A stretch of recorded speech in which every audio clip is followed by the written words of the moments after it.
What a great adventure for me. All of it. Every failure and every, lukewarm success and all of it. Everything. Diane Hall Keaton is an American actress and filmmaker with years of experience in the movie industry. She is perhaps best remembered for her iconic roles in the 1972 film depiction of the Godfather Trilogy and the 1991 film Father of the Bride. Among her latest work, some iconic roles include a voiceover role in Finding Dory, as well as an appearance in The Family Stone. Recognized as one of the greatest actresses of our time, Diane has won several accolades for her contributions to the visual arts, which include Golden Globes, Academy Awards, as well as a Lifetime Achievement Award. Born on the 5th of January 1946 in Los Angeles, California, USA, Diane first expressed her interest in acting after witnessing her mother, Dorothy Diane, win the Mrs. Los Angeles pageant for homemakers. The excitement and glamour of the event, coupled with the eccentric drama of the competition, inspired Diane to become a stage performer. Do you want to win any of these items on your screen? If so, make sure to watch the whole video, leave a like and comment a hidden message. And without being said, let's get ready to the video. Diane drew further inspiration from her role models, Katharine Hepburn, whom she'd admired for playing strong and independent female leads. Her first stage experience came in the form of playing the role of Blanche Dubois in a school performance of A Streetcar Named Desire, which formed part of her extracurricular activities. Diane matriculated from Santa Ana High School in the class of '64, then enrolled into Santa Ana College, and later as an acting student attended the Orange Coast College. Unfortunately, due to her pursuit of a career in the entertainment business, she later dropped her studies and moved to Manhattan, where she joined the Actors Equity Association.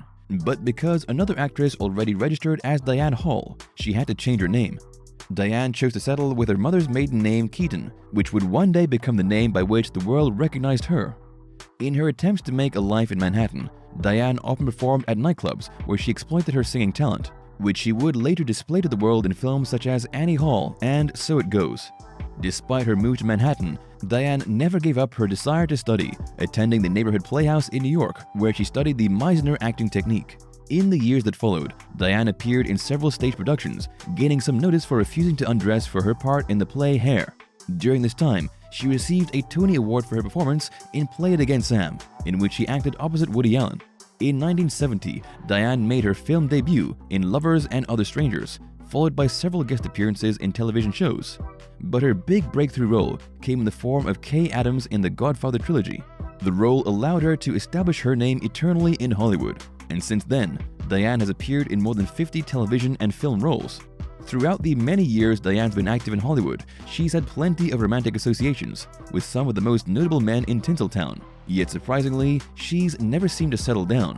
A few of the noteworthy names include Woody Allen, Al Pacino, and Warren Beatty, but for the past 3 decades, Diane has expressed little interest in romantic pursuits. While this raises a few questions, the most interesting part of her romantic history is all the men who have been associated romantically with the veteran actress. It might come as a surprise to some that Keanu Reeves also gained a mention. While in an interview with Ellen DeGeneres on her talk show discussing Diane's memoir Then Again, the conversation, as it always somehow does, addressed the actress's past romances. This included the discussion of a romantic involvement that few knew about, and for some reason remained a long-time secret. During the interview, Diane mentioned that she once stood a chance to date the proprietor of Apple Inc., Steve Jobs. Curious as it may sound, considering how unusual it would have been for them to meet, Diane stated that they knew each other long before Apple became the tech company it is today. Back in 1977, following Diane's performance in Annie Hall, she happened to be a neighbor of the then aspiring tech genius Steve, living in New York City. After learning that he lived close to an aspiring celebrity and being a fanatic of Annie Hall, Steve expressed his interest in meeting the star of the film. Of course, Diane obliged and met with Steve. But despite both their interest, Diane stated that their initial meeting never reached a desirable climax. According to Keaton, the chemistry between them was a little disappointing. During her visit, the aspiring tech magnate couldn't stop expressing his passion for computer technology and overwhelmed the poor rising Hollywood star with endless rantings about how information technology would one day control the world. Although Steve may not have been wrong about it, considering how successful Apple Inc. became in the decades that followed. Unfortunately, it did little to impress Diane and progress any potential romance between him and Keaton. However, Diane then said that she does not possess regret for not really giving Steve a chance, even calling herself an idiot for missing the opportunity to date someone who became one of the most successful and richest men in the world. The first noteworthy romance in which Keaton became involved was with Woody Allen. Their relationship would gain great exposure over the many years the pair remained friends, both because of their professional collaborations and also later for their romantic involvement with each other. Keaton and Allen first met when Diane was starting her career, acting opposite Woody in Play It Again Sam, but they later worked together on several more projects. Those films include Annie Hall and Manhattan. Initially, Diane landed the role in Play It Again Sam because she didn't exceed the height limit posed for potential candidates, standing only 2 inches taller than Allen. Diane later confessed in an interview that she formed a crush on Woody from the first time they met, though she never said what it was about him that made her fall head over heels. Some speculate that it may have been their shared passion for film and stage performances, the very reason why nearly every project they worked on turned out to be a major success. However, their relationship, which lasted for 5 years, ending in 1974, remained private and so kept quiet by both of them. During their years together, as Keaton later confessed in her memoir, she suffered from an eating disorder which Allen in great part helped her to conquer. Unfortunately, like their characters in Annie Hall, a film for which both actors gained a lot of praise and Keaton received an Oscar, their relationship crumbled in the end. Regardless, after 5 decades, the pair have remained lifelong friends, and as the years brought more challenges, they would never stop expressing their support for one another. One of Diane's few love affairs was with the screen legend Warren Beatty, who quite honestly had women charmed by his talent and good looks during the many years he performed in films. However, even some of Keaton's most dedicated fans and followers may have forgotten about her romantic involvement with Beatty.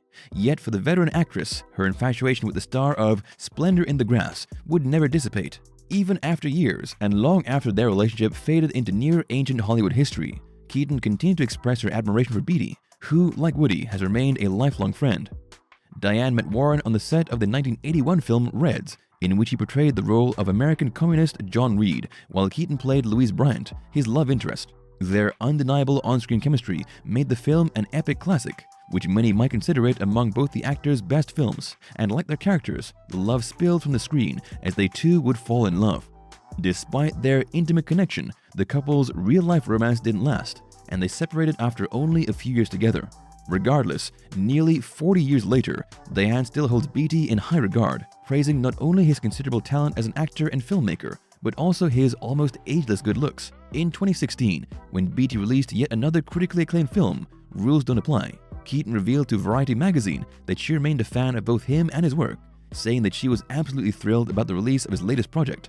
Despite all the attention their relationship received, Beatty and Keaton kept their affair private, and as such, never revealed to the world why they parted ways. Judging by their enduring friendship, however, it would be safe to say that they at least separated amicably. Perhaps Keaton's most famous relationship may have been with her co-star in The Godfather, none other than Alfredo James Al Pacino. The pair met for the first time on the set of the film that would make rising stars of both of them. At the time, in 1971, Pacino and Keaton were still relatively new to Tinseltown, each hoping for their career-defining on-screen moment.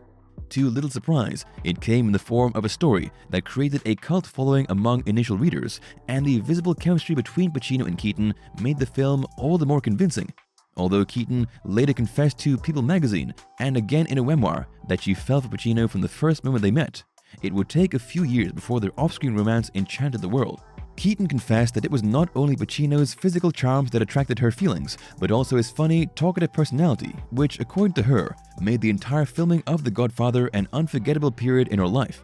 Only after the release of the second chapter of The Godfather did their relationship become the affair the world adored so much. Their elegant and incredible romance made them the leading power couple in Hollywood in those years, earning their love affair a memorable place that continues to fascinate many media outlets as well as the public to this day. Then, even their exemplary courtship came to an end. Around the release of the third installment of The Godfather in 1990, they announced their separation. But as with all her relationships, Keaton remained a good friendship with Al. Sadly, the reason they separated is quite often a problem that brings many relationships to an unfortunate end. As Keaton later explained, she wanted more from the relationship, hoping to tie the knot with Pacino, but he had no interest in settling down at the time. In desperation to convince him, Keaton proposed an ultimatum, which brought about the end of their love affair.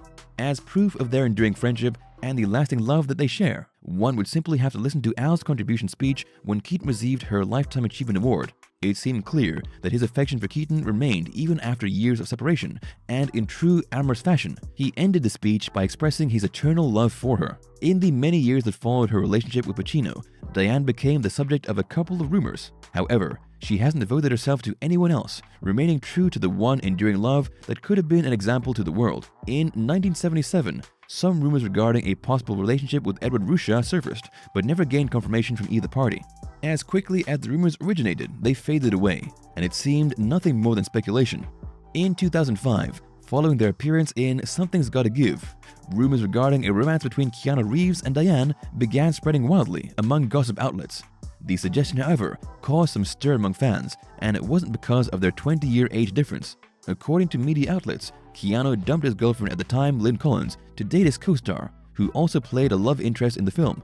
However, it seemed to be nothing more than wild speculation, as Keaton hasn't dated anyone in over 3 decades. She stated that she has many male friends, but nothing romantic or intimate ever takes place between them.